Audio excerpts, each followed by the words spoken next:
Feels amazing, ain't it? Oh no, this can't be. A fall off, man. Ooh wee! Does it hurt to see a person at the peak of their powers dropping to below being straight booty cheeks? But there's levels to a fall off, and boy oh boy does Professor Stinkface, no relation, have his thesis ready to present. And in this thesis we have some downfalls that have to be studied. So let's dive right into case study 1. The handsome blue devil himself, Rock Lee. Rock Lee was your favorite character's favorite character, bruh. This motherfucker gave 0 fucks. I mean, in the world of ninjutsu and genjutsu, he said no thank you. I wanna throw straight hands with everyone and anyone. Man, 30-year-old me was in awe of this man because he had no hacks, no magic tricks, just a pure paid delivery service. And don't even get me started on the drip, bruh. A crispy green skin tight suit with the Leaf logo near his side. Bro was reeling you in with the headband and then bam, surprising you with the print. I mean, it's not even that crispy. My guy did it first. Shut your ass up, bruh. I mean, you can't have one without the other. That's peanut butter and jelly right there. If anything, both of them rocking that shit at the same time makes that shit even more crispier. And then you combine that shit with them 2 thick ass eyebrows, bruh. Unless a man will be insecure and start trimming that shit. Especially if everyone's calling you bushy brow. But not my boy Lee. He let them motherfuckers grow just out of the pure love of the game. And then the riz this boy had, man. I mean, he was shooting lovers with his eyes whilst whooping y'all gold Sasuke at the same time in front of the hoes. And then you throw in that charisma and hard work into the mix.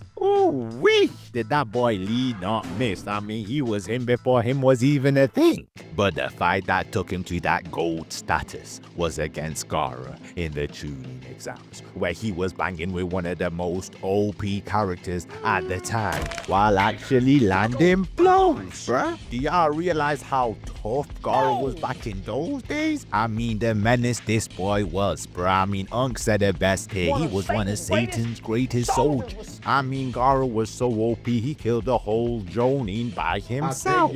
Bro, imagine you a grown-ass man clocking in for the day. You've been doing this for your whole life. You think you this shit, you just one below a Kage down there. You a high-ranking ninja. And then you get sent packing by a little ass kid who's not even a Chunin yet. Goodness me, that's tough. And another thing I gotta mention is the fact that he had no eyebrows, bro. Think about that shit. A little ass kid was shaving his eyebrows off, bro. What type of demonic beast is inside of this kid, bro? The only people I've ever seen with no eyebrows are crackheads, bro. The fact that he went and got a razor and shaved them shits off, bro, that shit is crazy to me.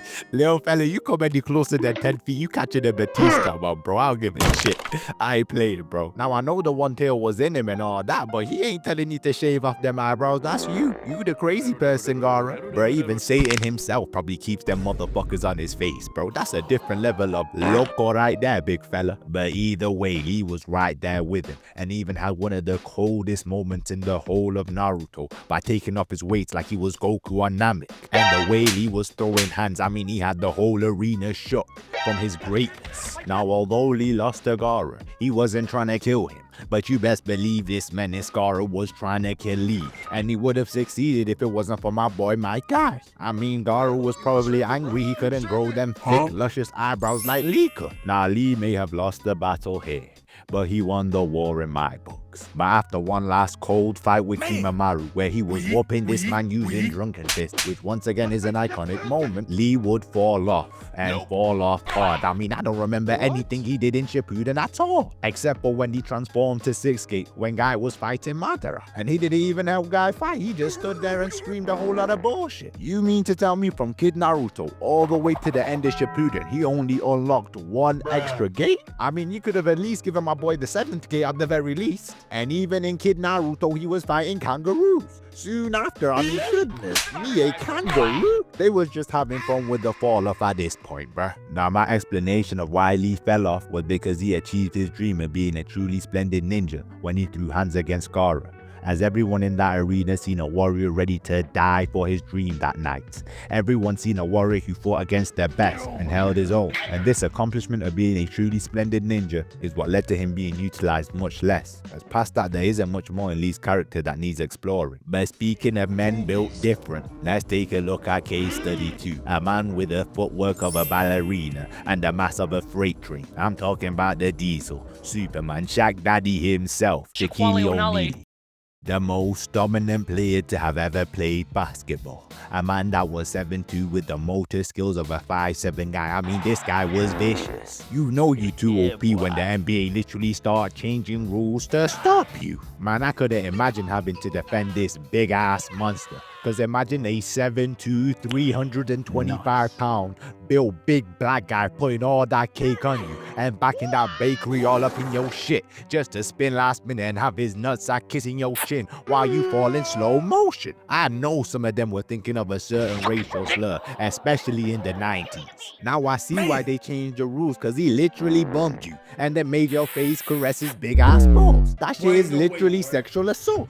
They had no other choice but to change it, big fella. Only Shaq's big ass could be violating grown ass basketball players like this, bruh. And that's not even the worst thing, as in some cases he would push you right after sexually violating you with his big ass sweaty body. Shaq, man, you taking dominance to a whole different meaning. And it wouldn't stop there, because my man was such a menace. He would dunk and literally break the rims. I mean, he broke so many rims they changed the whole design because of the Diesel. My boy was violating everyone and everything. Big fella, you gotta relax. Man, it was like watching a grown-ass man playing against children. He was too big and athletic. Only thing you could do was pray your girl wasn't courtside, cause you was gonna be on the wrong side of a highlight reel that night.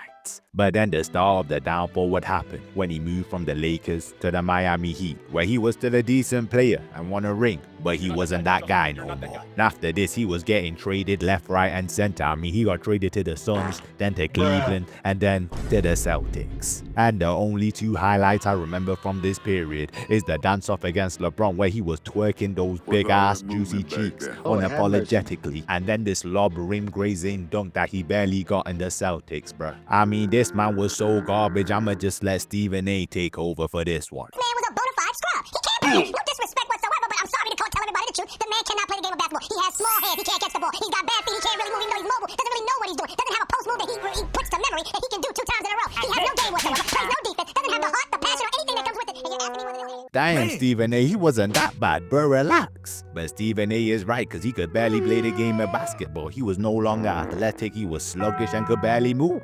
Now the conclusion to why big fella fell off is a simple one. It's called father time. Especially when you were 7', your window to dominate is much smaller, as he carrying way too much mass. The only people you see built like that are Marvel villains, bruh. Shit, I would go as far as to say the human body ain't even designed to be that tall and massy, bruh. 315 pounds, that's 3 plates. That shit is heavy as fuck. No wonder he couldn't maintain it. And I know he got even bigger than that. Let's do a quick Google research here, man. What was this? 415 pounds? Ooh-wee, that's a whole lot of force, bruh. Hell no. He weighs as much as Rikishi. My boy in Big Show territory with that type of weight, bruh. He took the bulk way too far. I'm surprised them joints and bones ain't disintegrated by now. He probably always feel like he moving in the hyperbolic time chamber with 10x gravity and shit. But all jokes aside, my thesis has one final case study, which gotta be explored. Mr.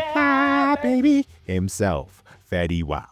Now, the summer of 2015 was run by ISIS and Fetty Wap. I mean, this man had so much motion that he had the whole world waiting on this one banger to be released. Bro, every song this man cooked up was a banger. Trap Queen, RGF Island, 679. This man was unstoppable at the peak of his powers. My guy was doing all this looking like season 4 Levi with one eye and shit. And maybe it's because of this one eye he couldn't see the downfall coming. Cause damn near 2 years later, my boy was forgotten about. Like he didn't make straight generational classics. Now when studying Fetty's downfall, it led to inconclusive results. I ain't gonna lie, I have no clue why or how he fell off, as he did get arrested for moving bricks in 2023. but that was way after he fell off. But why he fell off in the first place? That shit has left me bamboozled, cause I don't remember him ever dropping ass. And he even had a decent verse in that 169 song. I mean, you can literally search YouTube and see fellow scientists trying to solve this one. So I gotta leave this case open, but maybe someone watching this video has a thesis on it and can let me know in the comments below. But Fetty Wap's case has to be left inconclusive. Now the message I learned from this one is to fall off in the first place, you gotta be on top. And that climb to the top, most won't even have the courage to start. And most that do have the courage to climb that mountain will give up halfway. And there will only be a few that have the patience to go all the way and the sincerity to reach greatness. The fact I'm talking about they fall off shows how great they were in the first place, as a big fall off can only happen from a big mountain, and the bigger the mountain, the harder it is to conquer. But either way, I've been yapping for too long, so like and subscribe if you enjoyed. Thank you guys for watching, and may peace be upon you. Wait, Kobe, tell me how my ass tastes. I mean, it's alright, like... I'm a warrior.